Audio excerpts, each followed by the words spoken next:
Our churches are at the heart of Liberty. Can you tell us about the Catholic Church? The Catholic Church here in Liberty, I know a little bit. I'm not the biggest expert on that, but I have been a member all my life. I was baptized there in 1957, and this area, or I guess all of Texas, used to be part of Mexico. Of course, before that, it was a territory of Spain. But in 1831, we were part of Mexico. Liberty was laid out, mapped or platted, might be more accurate. The town was set out, and in the old Mexican tradition, and you'll see it. And, I know I've been to a few Mexican towns, and some of the older ones are actually platted out nice, where they have plazas and it's a grid and things.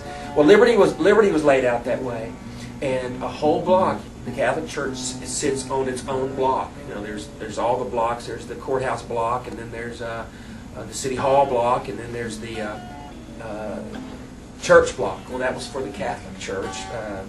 The Catholic Church was given a whole block, or a whole block was designated.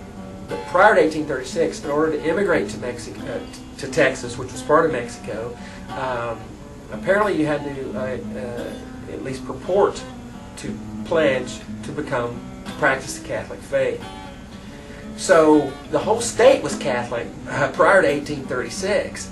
But somehow, after 1836, apparently there was a lot of resentment to having to be made to be Catholic, and the Catholic Church really never got very strong. Even when it was part of Mexico, I'm not sure we even had a Catholic Church here. Of course, this was a frontier. This was 150 years ago. Things were different. You know, it's not like waking up Sunday morning and going to your church. Apparently, they were really starved for spiritual guidance. Especially in the way of a physical building and even a priest. Of course, we were a long way from Texas is on the outskirts or the far edges of the Mexican Empire. The capital was in Saltillo, which is somewhere near Monterrey. You know, we were very far out. But the Catholic Church, I don't even know if we had a building. There were some buildings put on that square here and there, but even then, for some reason, we couldn't get a priest. And you'd think with the Catholic influence and the French influence right next door in Louisiana, the French are traditionally Catholic, you'd think we would have done better. But it was really slow going. I think we had a building in the 1850s. I know I've got a letter, some documents. There was a Catholic presence in Galveston, but anyway, W.G. Nolan came here and he kept writing. I've got some of the letters where he writes to the bishop saying, please send a priest, or this priest isn't working out.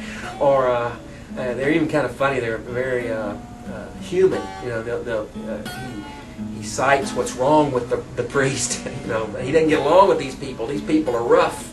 Talking about the citizens and residents of Liberty. But anyway, that never worked. And we just couldn't get a priest. We couldn't get a church. We couldn't get them at the same.